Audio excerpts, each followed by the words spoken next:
a system approaching perfection. We'll walk deeper into the belly of the beast if it means I'm able to further... All right, guys, this is Danny at the Crypto Show, and we have these fancy microphones that are actually not plugged in. You don't have to talk into these. Oh, okay, cool, man. So anyway, I'm here with Mark Mason. We have our fancy lapel mics on, and Mark is with Dash Force News, and he's all the way here from New England, right? Which is like the next state over. Yeah, it's really weird because I actually live close to Rochester in the UK, and I've come over here and it's like Dover, Rochester, and it's like a How far are we from New England? It's a long way. It's not. But yeah, I should have brought my red coat though. I feel. Yeah, definitely. They would have loved that here. They would have chased me out the campsite. Yeah. But yeah, Portfest has been pretty amazing. Yeah. So what do you think of all the guns? Like, there's a dude right over there with a gun right now. Do you feel triggered? A little bit. No, I'm not used to seeing it. One thing I have found pretty interesting is people like to ask me about the UK and guns, and also about like Tommy Robinson and censorship and all that sort of stuff. Now, obviously, as we're at a libertarian Is he like an event, inspirational speaker, Tommy Robinson? So he's been put in prison for like free speech. It's a Tony Robbins. Oh, sorry, Tommy. Sorry. Yeah, sorry, I know. Tommy. I was making a joke. Yeah. So hashtag free Tommy. I mean, he's a controversial figure and he's had a checker background, but at the same time, he basically said what was in the news, and they're trying to sweep it under the carpet. So I signed the petition for it. But yeah, you asked me about guns. Obviously, the Second Amendment's a very, very strong, opinionated thing. The way I look at it is, I'm not going to tell you what to think, don't tell me what to think, right? And I guess that's a fairly libertarian principle. I don't even know if I'd class myself as a libertarian. I mean, I got into cryptocurrency because of Ron Paul and gold and all that sort of stuff. Ron Paul? They have a Ron Paul in England too? No, but because, the whole... Is it the same Ron Paul? Yeah, same Ron Paul. You guys are using my Ron Paul? Yeah, you're Ron Paul, man. man. Yeah, so I was actually a delegate in the 2012 elections for Ron Paul. Really? Yeah. So it's amazing in Dash, like how many people are actually involved in like the Ron Paul circuit. That's what got me. That's what got me involved in cryptocurrencies, is being involved with Ron Paul. The whole running around with a sign that said "End the Fed." Woo! And I'm like, well, here's Bitcoin. I can opt out. I don't have to end anything. It's all about sound money and those fundamental principles. I think once you have that light bulb moment and you actually understand the fraud of central banking and the fractional reserve banking and the Ponzi scheme that it is, once you actually learn what sound money is, especially being from the UK, you know how embarrassing it is when I talk to my friends and I say, like, do you know what our currency is? And they're like, yeah, pound, Great British pound. It's like the pound sterling, it's because silver used to be the world reserve currency. They can't even make that connection. And if I talk to them about precious metals, this is even in 2008, they're like, oh, why would I hold gold and silver? I'm not a pirate. Like, argh, like, what am I going to do with that? I'm just like, oh my God. So like, you have to explain to it. But even like things we talk about now, like, sound money, because the ring and all that sort of stuff, it's been like 5,000 years. So I still believe in precious metals, and I think I see that as, you should be diversified and you should preserve your wealth. Cryptocurrency fills that void, because once you understand the scam that is central banking, you want to fill that void. Now, coming here, I can't bring gold because I would have to declare it, right? And we're living in a much smaller world today with internet business, even international trade. It was all done online. I'm thinking there's a way you could actually get this home. So if you wanted to buy gold and silver coins here... No, the TSA got me pretty good. No. I've been walking like a cowboy. You need a necklace. You need a necklace with little clips on it, and you could just clip gold coins on it and say, "This is my necklace, bro." Do you reckon that would work? Do you know what's really crazy? It's jewelry. There's some silver vendors here. They're accepting Dash as well. Everyone's accepting Dash here, but I saw some pretty cool silver bars, and they had some silver eagles, right? And they're $1, and that's actually legal tender here. But you know what the messed up thing is? If I took that back to the UK, I would have to pay tax on it, probably like 20%. Now, even though that's legal tender from the US Mint, my government profits from it like 20%. Don't you think that's messed up? Yeah, that's pretty messed up. Yes, we're profiting from your... It's really crazy, especially as it's legal tender as well. You can't be charging tax on that, but just, yeah. So I got into cryptocurrencies via precious metals, and it's those sound money fundamentals that I value true. So, having that finite supply, what is money? How many coins should there be? What should be the inflation rate? Andreas Antonopoulos said, it best with Bitcoin. Bitcoin is valuable because it's it's scarce and it's valuable. And in terms of Dash, like in the t-shirt by the way, it's even more scarce and it's more useful because it's not just a store of value. These are scarce now too because they're the old. Yeah, I mean, like, you've got to be a medium of exchange and a unit of account as well, and that often gets skipped over. I mean, I love Bitcoin. I used to have a Bitcoin t-shirt shop in 2013. I used to do petitions. I was that crazy friend in the pub that would tell people like, oh, Bitcoin is the future. But my friends all had families, mortgages, direct debits, and you have to have that reality thing. And it's been really interesting today because people are curious about Venezuela and Zimbabwe. They're suffering severe currency crisis. And where you've actually got central banks and central planning that have failed, they're organically, through grassroots measures, actually choosing to use Dash without any, we're not dropping people over there. They're using the free market to just choose what the best option is. So, I find this stuff fascinating. I was kind of like that. I was the same way where I was spending all of my extra time trying to get businesses and everybody signed up with Bitcoin. And now I found Dash and I am rewarded for doing those things. So, before what was my full-time hobby, that was almost like a job going around, hey, Bitcoin, Bitcoin, Bitcoin. Yeah. Now I'm being rewarded for doing that with Dash, and I feel that I'm being able to fulfill what I wanted to do, but with a currency that will reward me. Yeah, you've got a really, really big heart, and you do some really great things. No, seriously. I mean, I get to carry those things out. The Masternodes who voted for that, they're the ones that actually, you're the guys who give the money. I'm just the one fortunate enough to be able to deliver it into the spot. I disagree. And I love that. I love being able to do that. Not all superheroes wear capes, and some don't wear underpants either. Trust me. I know, he was here earlier. He's wearing shorts, trust me. But there's the fact that, look, okay, so I'm talking about Venezuela and Zimbabwe, right?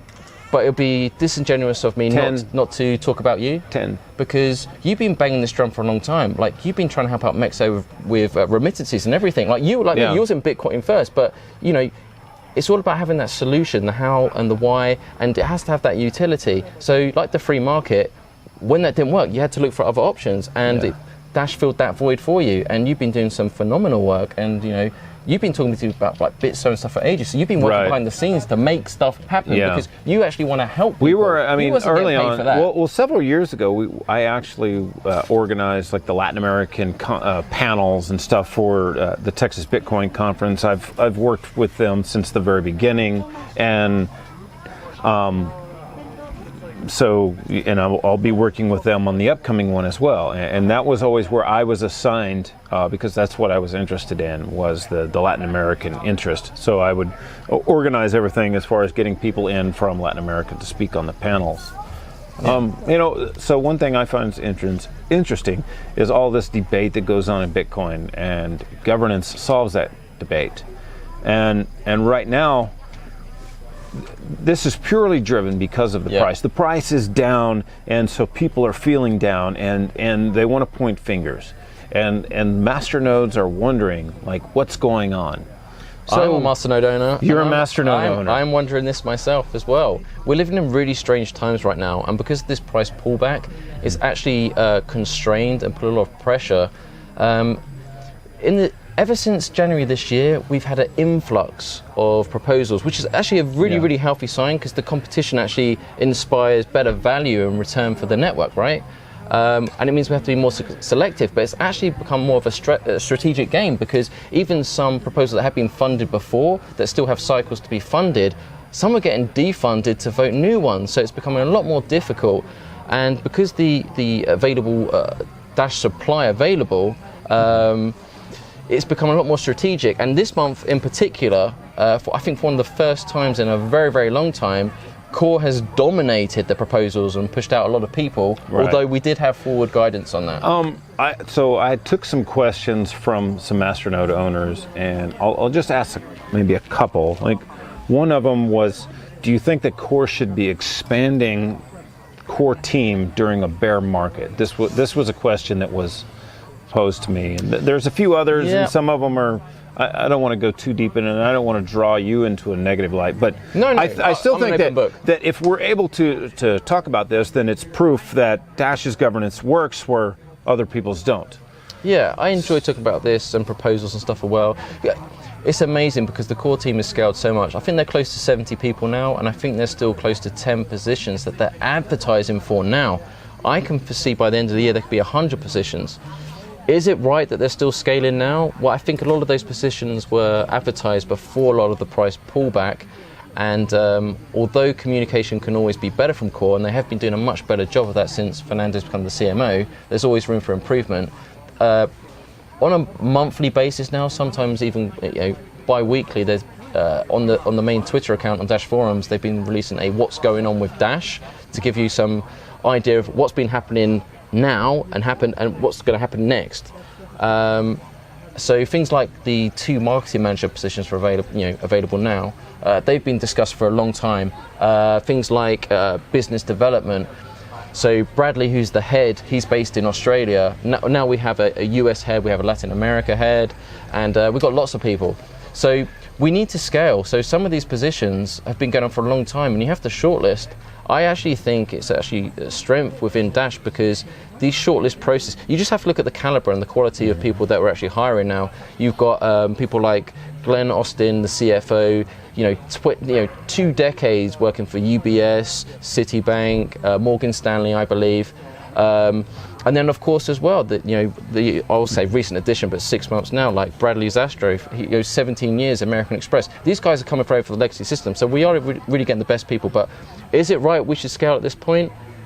The reason why the core proposals are dominating this cycle is purely for tax reasons. And Glenn Austin, the CFO, did do a Dash Forums post to give forward guidance, but it has surprised me that people still have submitted proposals in that because there's not that Dash available in it. But it creates debate, and to quote Fernando, he likes Messi and he's a core team member. So sometimes you've got to go against the grain and get these positions to really find out what you value the most, and you have to put your back against the wall. And there is a difference of opinion, but that's when the best debates happen. Right. So another thing would be, it seems like everybody's got their hopes hitched on Evolution coming out in maybe Q4, or as soon as possible. Everybody, hope. Evolution. A boy can hope. So should we be hiring more developers to make that run faster? Are there enough developers? And should we have more focus on development of Evolution versus adding more CF this, CT that, and CT whatever? Like more suits, more developers, less suits, or at least in the short term until we can get this amazing technology out that Dash is really hyped on. I agree. I'm kind of split on this for a number of reasons. One, yes, you're right, the core team is growing at a phenomenal rate. But on the other side, I'm trying to put myself in their shoes. What they're trying to build with Evolution is a PayPal Point 2 system. Could you imagine if you was trying to build PayPal? Just think about the frequently asked questions section from an international level. That's a huge, mammoth, gigantic task. And I think Core are constantly restructuring, maneuvering the teams to that best ability, because they know when they launch, they're going to be working harder than ever, because once it's live, you've got to have all your ducks lined up correctly, otherwise people aren't going to be happy. So we already know they don't play the hype game, but it's not all roses. We've been waiting for an updated roadmap for quite some time now, and it has been delayed. And as a Masternode owner, I do get frustrated with that. Communication has been better, but there's always room for improvement. I think most of the positions available now aren't necessarily development based, they're more business related. But can I talk about some of the proposals? Sure. I want to keep it real, right? So I came from Bitcoin, and I'm not in Dash Core, I'm in Dash Force, which is a separate sub-DAO. So my allegiance is to the network, to decentralization. If a better development team came along or Core did something else, I would do what I think is in the best interest of the network, right? And Ryan's aware of this, and that's why they're going through the legal process in New Zealand and elsewhere, so we can actually hold them accountable. I'm curious to see what the patent status update is, but I know that's a long time, a long process to go. But having the ability, just like in government, to unelect officials, hire and fire, creates a much more competitive environment, and that's the strength of Dash. Like most of the people I've been talking to at this event, like, they've come from Bitcoin, and having that governance mechanism is what's so important to be able to reach consensus. It's not always just about proposals, it's about the actual governance of the coin as well. You know, we have a similar background, and I put my whole reputation on Bitcoin before being evangelical, and like, you've got to live by your convictions. If you're putting your reputation on, you're telling people soon, you've got to not just preach it, you have to live it as well. Right. So the other concern was, and I guess we could just end it on this, is that Dash Core Group or the members thereof owned too many masternodes, and that they actually could vote themselves in whether the rest of the network wanted to or not. Like if the rest of the masternodes went against it, that they own actually enough to vote for themselves for whatever they want. Well, is that realistic, or you want to get messy? Yeah, that's a concern that was asked of me. I don't know. I have no numbers, so I have no way of knowing this. Okay, well, we can only look at the current voting cycle right now, and the biggest proposals are actually put forward by Core, and there's actually one Core proposal that's actually being voted down right now, which is the Waxman PR proposal. And I've actually tried to stay out this because I didn't want to use my influence as a personality within Dash. But it's interesting to see that pushback now, and you can see the influence of Core. I mean, if they really want to push something through. Now, the majority of developers in Dash have only joined in last. Actually, there's more people in Core that don't have masternodes, right? Okay. And even within the Evolution team itself, they don't have that. So they're incentivized to do well as well. But you can see from the Core proposals itself, and I don't want to isolate it, but I just want to be, you have to be realistic. So yeah, Waxman PR is the only proposal right now that's been voted down. Other Core proposals have been voted down in the past, but if we want to be current, that is actually happening right now, and the Masternode network is speaking out for a number of reasons. Obviously everyone has their own opinion, but if the Core team wanted that to pass, then they've been quite vocal about it. Who do you think Waxman actually represents? And just as an example, today, just out of the blue, this was unplanned, whatever, Waxman called me to see if I would interview somebody called Shift, SHYFT. I forget what they did, but they were at the Bitcoin Economic Forum. And I kept asking them questions about, do you have any other interesting technologies, like in payments or anybody else? And I was literally giving them the information and fishing if they would say Dash, and they didn't. They mentioned other things. So how? I don't. For me, I was like, wow, dude, I'm trying to get this out of you, and here I'm asking all the right questions. No, this is good. I like these difficult questions because it forces me to think now, like, should someone else be representing? I feel like I should put some disclosure here. Obviously, I work for Dashforce News, and we are the network's choice for internal Dash News. So we're a separate sub-DAO to Core. So even sometimes we have to hold Core to account.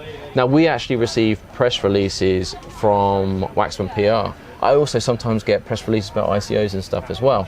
Okay. I think we have to be honest, there has been a big price pullback in all the crypto coin market pack. So when there's always going to be frustration within that. And I don't think that's anything to do with performance by Core or anyone else. Let's face it, it's all led by Bitcoin. Yeah, and a lot of things are based on trust, right? And there's certain conversations I've had with people with Core and stuff, and I don't want to break that trust. But I've been very, very vocal about this. So we've had Waxman on board for like 2 years, and people are frustrated that we aren't getting more coverage. There's comments in that proposal that, we haven't been in Cointelegraph for 6 months. They want to be, if we're going to be a cryptocurrency for the people, they want us to be in tech magazines like TechCrunch, Wired, everything else. They don't want to be in the Bankers Times, all that sort of stuff. I went to Consensus to cover specifically Dash, and I reached out to Waxman, who was there as one of the representatives, and they wouldn't let me in, or they wouldn't get me a press pass, or they didn't have the ability. I don't know. I don't think it was like malicious or anything, but they didn't have the ability to get me a press pass. See, here's the thing, right? So someone gave me a pass. If you're going to have a CMO for marketing, CFO for finance, CEO, and marketing manager handle like social media and all that sort of stuff, I think it would be better to have, personally speaking, 100% person dedicated to public PR and media relations in Dash, right? Yeah. And this is what's happening now. Core have come out and they've been very vocal that are saying maybe it's not being communicated as well, but they help organize events and other things as well, where people are just thinking about outreach. Yeah. And we're only seeing one side of this. We don't know. I'm sure there's things that we don't understand that are going on. And some of those comments from Masternodes saying, well, okay, that's great, but we want extra exposure, so maybe we should have a PR firm that's actually funded by the Delphi and Masternodes so we could be more accountable. Now, this is going to be... Now, you can question me about this, but in Core's defense, I've been very vocal about this in the past, and it took longer than I wanted to, but Waxman PR wasn't always fully accountable to the network because they were included in the Core salary for a very, very, very, very long time. And it's only recently that they've been put up as a proposal for themselves. So in the past, if you wanted to vote down Waxman PR, which is kind of external third party companies being hired, right, you'd have to vote down Core, which most Masternodes aren't going to do, right, because we're waiting for evolution and we want good things. So I have to give kudos for that, but we have to be realistic as well. There was actually a Waxman PR proposal that I think was submitted like a couple of months ago, and it passed with flying colours. So something's happened in this cycle where people are clearly frustrated. They don't feel that we're being represented enough. I have my own issues with Waxman PR, and I've expressed those as well. But I always feel there's room for competition and more people to come in. Like, we want as much exposure as possible. Look, okay. I mean, there should even be room for a competing Core if that's what needed to happen. You could argue the Masternode network's already reached consensus on this because Amanda B. Johnson, round about Christmas time, actually I think it was in December, she submitted a proposal for a PMBC PR media group, and her actual video pitch in that proposal was saying Waxman PR do a good job focusing on money-related banking websites, but we want to focus more on the real people. If we're going to be the cryptocurrency your grandmother wants to use, we need to get in these tech magazines. We need to probably get more TV coverage. So she put that forward, and that proposal passed with flying colours. Now, unfortunately for Amanda, it didn't work out with that PR company, and I personally would love Amanda to come back. I think she's a great spokesperson for Dash, and I'm still trying to bring her back, and we both do, man. Yeah, we want what's best for the network. And when Dash Force first launched, Amanda was one of the writers there, because people always forget she was a journalist. She's Coin Telegraph and a few other places as well. Yeah. She's a fantastic writer, but she resonates and she opens up to a new market. And I think we're really missing that in Dash right now. And I don't think Waxman PR can fill this void. If you look at Waxman PR when we first took them on board, they only had a handful of clients, which was exchanges and stuff. Now, if you look today, the cryptocurrency space has grown so much. They've got ICOs, all kinds of things. We're $1 billion market cap coin. If you're going to have someone that's 100% dedicated to finances, you should have someone 100% media, PR and stuff as well. I'm doing it for dashboards and trying to get people on. And I feel like I can talk about this because I used to set up the guest interviews for Amanda as well, and we saw how much we grew. The only reason Amanda went to an Acapulco is because we spoke to Jeff Berwick about a guest interview, and he was like, no, you can do the interview on Dollar Vigilante if you can come to an Acapulco. And we saw such a huge difference there. You're on the ground. You go to these events. I go to every Anarchapulco. It's so instrumental. I get so frustrated where I love Discord and the community. I actually prefer the previous Slack. I thought there was more communication. But people are there saying we want fresh blood. But you're talking to Dash people. You need to bring fresh blood in. In the UK, that's go to the butchers, get some fresh blood. Right. Get out there, talk to people. It's working great here. This is a conference that reaches out to libertarians and other people that aren't really just fully focused on cryptocurrencies. And I think that these cryptocurrency conferences are kind of an echo chamber. And that's exactly why I tried to do what I'm doing right now, is reaching out to these other mainstream radio stations where we can reach the general public and tell them about cryptocurrencies. Yeah, and I'm not just a complete, dash fan. As I say, I'm a Masternode owner, and I want every proposal that's been funded to succeed. Obviously, we have a difference of opinion. Well, I don't say difference of opinion, but like I'm optimistic. I'm optimistic, but we've been reaching out to them and we get no response. You just want to see something tangible. I want to see something tangible, and I've been putting together a video about cannabis businesses, and I'm trying to reach out to them to actually add them into that video, and I'm not getting a response. Don't you think it's great that we can debate and talk about this? If we were on the Bitcoin subreddit, we would have been censored. Oh yeah, we wouldn't even have a head right now. I just love the fact that we can have these conversations. Like Edward's here as well. He's come over like from Colombia, and I've had some conversations with him. I love actually having messy debates with Masternode owners, because you have to have these hard conversations. You can't be all smiles and nods and winks, because sometimes you have to be a bit of a dick, right, to get to it. You can't just be pleasant. And sometimes with core as well, you've got to go for the juggler to get what you want.